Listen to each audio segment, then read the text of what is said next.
कल मैंने और फूल ले लिए और अभी मैं तैयार हूँ, वलिया के घर जा रही हूँ। आई एम गोइंग टू मैंने लंच पे बुलाना था साजी को और वो आई हुई हैं वलिया के। अच्छा, तो वलिया के बैक स्प्रेन हो गया और बेबी का भी ख्याल की ज़रूरत थी एंड ऑल दैट। उसने साजी माँ को बुला लिया, साजदा को, फैज़ान की अम्मी को, और वो इतनी स्वीट हैं। उस दिन इतनी सख्त बारिश, तूफ़ान था, बिजली कड़क रही थी और उसमें एक्चुअली वलिया को तो अंदर थी, उसको तो नहीं पता चल रहा होगा कि असल में बाहर क्या हालात है। तो उसने बुला दिया, साजी भी कहती है हाँ ठीक है मैं आ जाऊँगी। उस वक्त मैं एक मीटिंग पे थी, कहाँ थी मैं, हाँ उसके वो राइटर्स मीटअप थी। तो अब ये हुआ कि मैंने कहा अब क्योंकि मैं कर भी नहीं सकती ना, मैं बेबी को नहीं उठा सकती ना, मैं उसके साथ खेल सकती हूँ, तो उसको मैं नहीं देख सकती सही तरह। तो उसने, वलिया ने उसको बुलाया, तो आई फेल्ट सो टच्ड कि वो इतनी स्वीट है। मैंने कहा भाई सारी ज़िंदगी मैं 3 बच्चों को ब्रिंग अप करती रही हूँ, ऐसी बड़ी इमरजेंसीज होती रही हैं, कभी मैं बीमार हुई, कभी बच्चा बीमार हुआ। अब अगर एक बच्चा बीमार होता था तो मुझे सबको साथ लेके जाना था हॉस्पिटल। मुझे पता है कि हॉस्पिटल बच्चों के लिए अच्छी जगह नहीं है, लेकिन मियाँ हॉस्पिटल ऑफिस में होते थे या उनका कोई काम होता था, तो मैंने ही तीनों बच्चों को हर वक्त संभालना होता था। तो उन तीनों को ले जाके हॉस्पिटल में फिर एक को दिखाया जाता था। यहाँ तक कि एक दफ़ा नादिया बहुत सख्त बीमार हुई पेशावर में और वो एडमिट हो गई हॉस्पिटल में। वैसे तो हम उसको दिखाने गए थे और उधर ही उन्होंने कहा नहीं जी उसको एडमिट करना है, और वलिया 6 महीने की थी। तो फिर नतालिया भी 10 साल की होगी, वो भी कोई 7-8 साल की थी नादिया। अब इन सबको लेके जनाब मैं भी एडमिट हो गई हॉस्पिटल में। एक कमरा उसको अलग तो मिला, तो उसे अलग बेड पे फिर मैं सोई, और इस तरह से, या हम मेरे ख्याल घर जाके सोते थे, रात को मैं साथ रहती थी, आई डोंट नो। हाँ, मेरी फ्रेंड बच्चों के साथ रात को ध्यान रख रही थी, सीमा, और दिन को फिर मेरे हस्बैंड ऑफिस जाते हुए बच्चों को हॉस्पिटल छोड़ देते थे। मतलब हम लोग इस तरह का मैनेज करते थे कि I didn't have any extra support and the husband used to be busy, तो I had to manage it all alone. ये कितनी बड़ी बात है, कितनी अच्छी सास हैं जो आके अपनी बहू के लिए उनके बेबी का ख्याल रख रही है। सो एनी हाउ मैंने कहा चलो लंच इकट्ठे करते हैं। तो फिर अभी हम लंच लेके जा रहे हैं, हसनैन और मैं, वो भी थोड़ा पका रहा है, और बाकी चीज़ें हम लेके जाएंगे। हम अभी गप मारेंगे वलिया के पास। She is much better now, वो दवाइयाँ शवाइयाँ अच्छी थी। टर्न्स आउट इंटरनेशनल हॉस्पिटल है E11 में, बिल्कुल वो जो रोड है ना E11 से डायरेक्ट जो जाती है ना D12, उसमें वो हॉस्पिटल है, international hospital, international research hospital है। सो उसमें डॉक्टर शम्स बैठते हैं, he is an orthopaedic surgeon. उनके अलावा डॉक्टर महमूद बैठते हैं जो गैस्ट्रोएंट्रोलॉजिस्ट हैं और बेहद काबिल डॉक्टर हैं। तो इन दोनों की वजह से ये बहुत ही ज़बरदस्त हॉस्पिटल है जो करीब है और हमारे बड़ा काम आता है वक्तन फ़वक्तन। Doctor Mahmood is always available, मतलब वो मेरा बहुत ध्यान रखते हैं। दिन को वो नेस्कॉम हॉस्पिटल में होते हैं और रात शाम को इधर होते हैं इंटरनेशनल हॉस्पिटल में। तो आप लोगों को कभी कभी कोई प्रॉब्लम हो तो बेहद काबिल इंसान है, मैं उनका नंबर यहाँ शेयर करूँगी। डॉक्टर शम्स से इस दफ़ा मुलाकात हुई वलिया की वजह से, तो मैंने उनके बारे में बड़ी बातें सुनी हुई थी और मेरा बड़ा शौक़ था कि मैं उनसे भी मिलूं। ये ऑस्ट्रेलिया में होते थे और इनके वालिद साहब ने कहा कि ये मैंने हॉस्पिटल बनाया और तुम आके इनको बेटों को कहा कि बाहर रहते हैं, आप लोग आएँ और यहाँ मतलब काम करें अपने हॉस्पिटल में। तो डॉक्टर शम्स यहाँ काम कर रहे हैं। कहते हैं कि एक दफ़ा एक एम्बुलेंस ने जाना था कहीं और उसका ड्राइवर उस वक्त किसी वजह से मौजूद नहीं था, तो ये खुद ही गए और ड्राइवर खुद बन के गए ताकि वो पेशेंट को वक्त पे हॉस्पिटल लाया जा सके। तो इतनी डेडिकेशन जिस इंसान में हो तो यकीनन कोई बहुत अच्छा इंसान होगा, और उम्मीद है कि उनकी स्किल भी बहुत अच्छा होगा। खैर वलिया को तो उन्होंने माशाल्लाह इतना अच्छा इंजेक्शन लगवाया और शी बिकेम मच बेटर।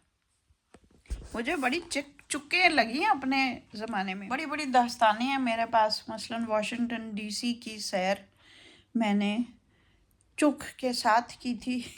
मेरे चचा नवाज़ ख़ान गेबा मुझे लेने आए बाल्टीमोर से और मुझे सारा दिन सैर कराया वाशिंगटन डीसी के। मैंने साइंस म्यूज़ियम देखा, अपोलो 11 देखा, मून रॉक देखा और नेशनल आर्ट गैलरी देखी वहाँ की, वो मुझे बहुत पसंद थी तो मैंने वो देखी। तो it was really a memorable trip. तो बड़ा इंटरेस्टिंग था कि लिफ्ट से नीचे नहीं जा सकते क्योंकि मुझे क्लॉस्ट्रोफोबिया होता है। सीढ़ी से नीचे मुश्किल हो रही है क्योंकि बैक में चुक लगी हुई है, लेकिन देखना भी ज़रूर है। छोड़ा मैंने कुछ नहीं, गई मैं। फिर वो ये होता था कि इसमें ये होता है कि आप चलते हुए ठीक होते हो, लेटे हुए ठीक होते हो, बैठना बड़ा पेनफुल होता है। तो फिर मैं पेन किलर्स तो ले रही थी, मुझे ब्रूफेन बड़ी सूट करती थी और मैं लेके जाती थी और वही यूज़ करती थी। सब ने कहा ये तो बड़ा बैंड दवाई है, ये है वो है। मैंने कहा बेशक बैंड हो, मुझे लिए इफ़ेक्टिव है और मैं कौन सी हर वक्त लेती हूँ, सिर्फ जब ज़रूरत है उस वक्त लेती हूँ। सो एनी हाउ गाड़ी में एक पिलो भी रखा हुआ था, बहुत पीछे को स्लांट करके मैं बैठ जाती थी, मतलब सेमी लेटे हुए। और इस तरह मेरे चचा ने मुझे वाशिंगटन डीसी की सैर कराई। बहुत ही मेमोरेबल डे था। अब मेरे वो चचा दुनिया में नहीं हैं, लेकिन मेरे पास बहुत प्यारी यादें हैं उनके साथ।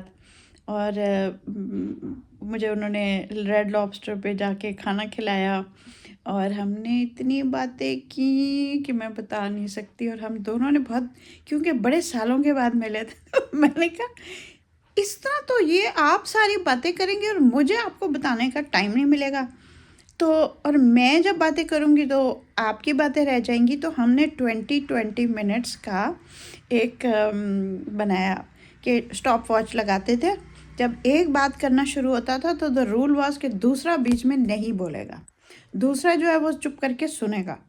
और पर 20 मिनट जब ख़त्म होंगे तो फिर दूसरे की बारी आएगी। इस तरह हमने सुबह मेरे ख्याल ही कोई 8-9 बजे आए हैं और रात कोई 9-10 बजे तक का टाइम गुजारा।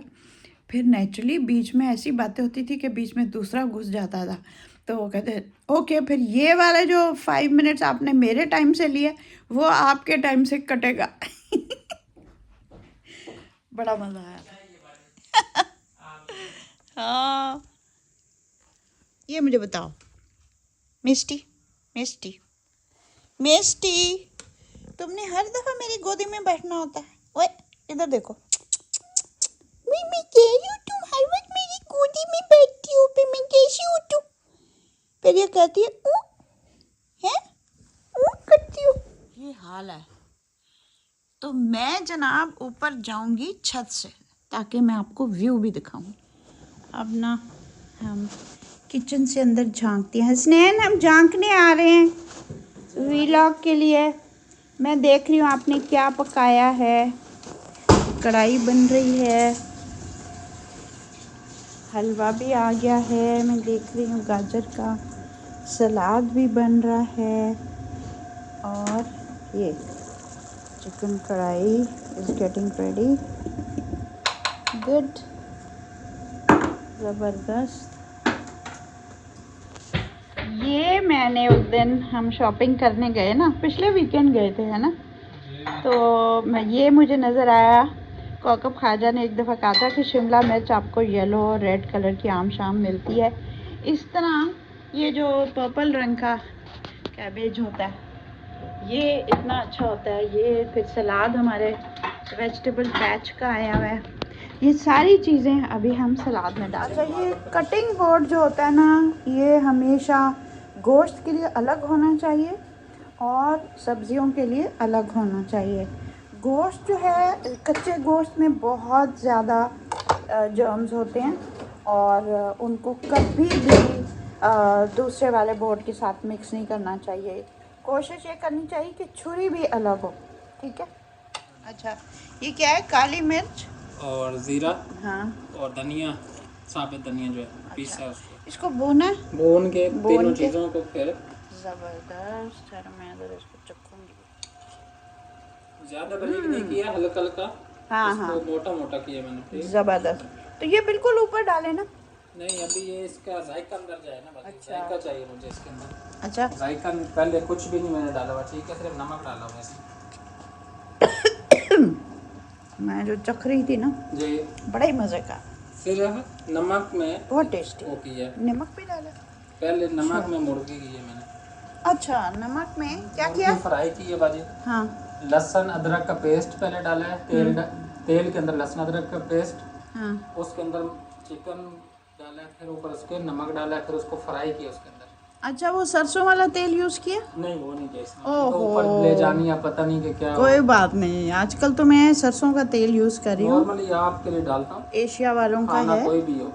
हाँ, तो आइंदा ना ट्राई करेंगे, जब घर के लिए बनाएंगे ना जी, तो ज़रूर ट्राई करेंगे, फिर आई एम श्योर अच्छा होगा वो भी। ये देखो हमारी अच्छा ये अब बड़ा होता कैसा हाँ। तो जो इसकी ये वो मोटी मोटी बन जाएगी। ये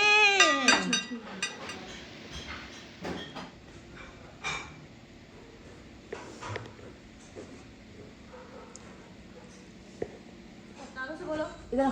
तारू से बोलो टिश्यू से साफ आओ। तबान ऐसे नहीं करो कभी।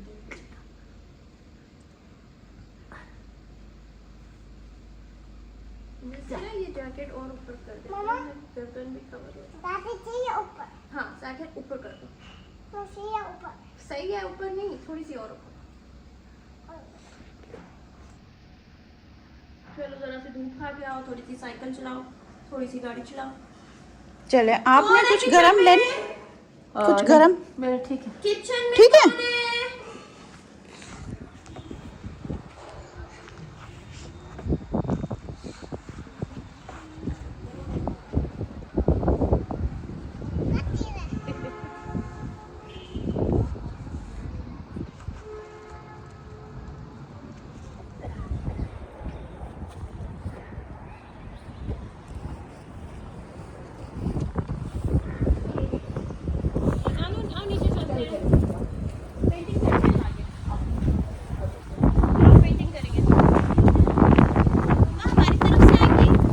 जी,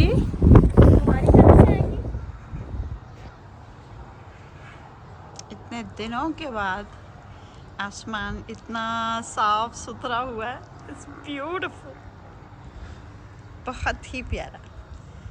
अभी हमने खाना खाया, फिर हम लोग ऊपर आए, लेकिन बहुत ज़्यादा ठंड थी, वलिया की भी तबीयत सही नहीं थी और बेबी जो है उसको भी खांसी है, तो बस फिर मैंने कहा नहीं, मैं थोड़ी देर और रहना चाहती हूँ। I love this roof top, बहुत ही ज़बरदस्त है। और इसलिए भी कि मैं वलिया का जैकेट ले आई हूँ, तो मैं बड़ी कंफर्टेबल हूँ, हालांकि बड़ी यख ठंडी हवा चल रही है इस प्यारी सी धूप में, लेकिन ठंड बहुत है, सो इट इज़ लवली।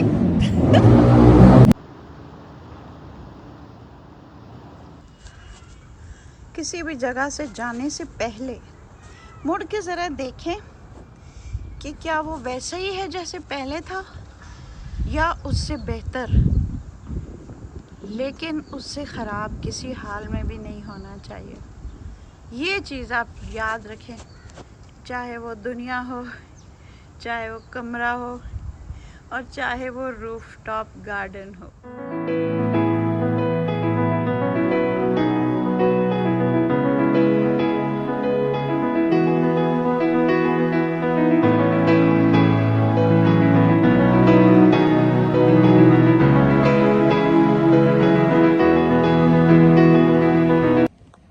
मम्मा के व्लॉग में मैं अपना व्लॉग कर।